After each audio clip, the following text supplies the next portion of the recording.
जय जिजाऊ जय शिवराय. आज आहे आपला 75 डे चॅलेंजचा 50वा दिवस. बघा स्क्रीनवर दिसत आहे तुम्हाला हेव्हन्स इंडियाचा स्टॉक जो की आपण बायसाठी सांगितला होता नोव्हेंबरमध्ये. हा कॉल एक सिन कॉल होता आणि मिनिमम 5 ते 6% रिटर्न आपल्याला भेटायला पाहिजे याचं, असं मी त्या कॉलमध्ये सांगितलं होतं. तर चला याचं एक्झॅक्ट टार्गेट होतं हे वगैरे. हा कॉल कधी दिला होता हे प्रूफ तर द्यावाच लागेल.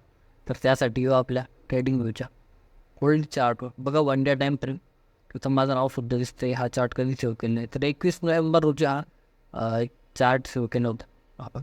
आणि याच्यात एंट्री ॲक्टिव्ह झाली होती 1296 रुपयाला. स्टॉप लॉस सांगितलं होता 1227ला आणि टार्गेट होतं 1464. तर बघू शकता आज याच्यात काय झालेलं आहे. 1296 नंतर आपण एंट्री सांगितली होती, जी की यांनी घेतलीच असेल 100%. तर त्यांचं म्हणणं आहे बिटकॉइनचं की काय करू, हा स्टॉक होल्ड करू का काय. बघू शकता मिनिमम 5.43% म्हणजे 5.82% इतकं रिटर्न्स आतापर्यंत आलेले आहे.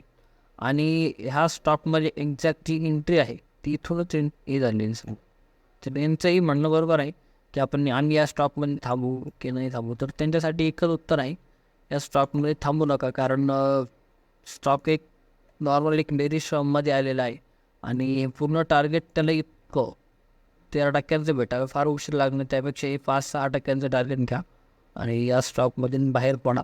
कारण इतकं टार्गेट भेटायला म्हणजे वेळच लागणार. मिनिमम जानेवारीमध्ये हे टार्गेट त्यांना भेटणार नाही. आज आहे समजा 16, म्हणजे अजून एक महिनाभर 15 दिवस त्यांना थांबावं लागेल. त्यापेक्षा 13% रिटर्नसाठी कसं नाही करता. आणि आपण जो 75 डे चॅलेंजमध्ये एक व्हिडिओ दिलेला आहे, बघू शकता तुम्ही आपल्या चॅनलवर. तो व्हिडिओ बघा. त्यात काही स्टॉक बाईंगसाठी दिलेले ते पण असे स्विंग ट्रेडचे स्टॉक आहेत. तर त्यात तुम्ही एक इन्व्हेस्टमेंट करू शकतात काही काळासाठी, किंवा स्विंग ट्रेडही म्हणू शकतो आपण, पण ते करू शकतो. तर सांग भेटूया उद्याच्या व्हिडिओला. जय जिजाऊ जय शिवराय जय शंभूराय.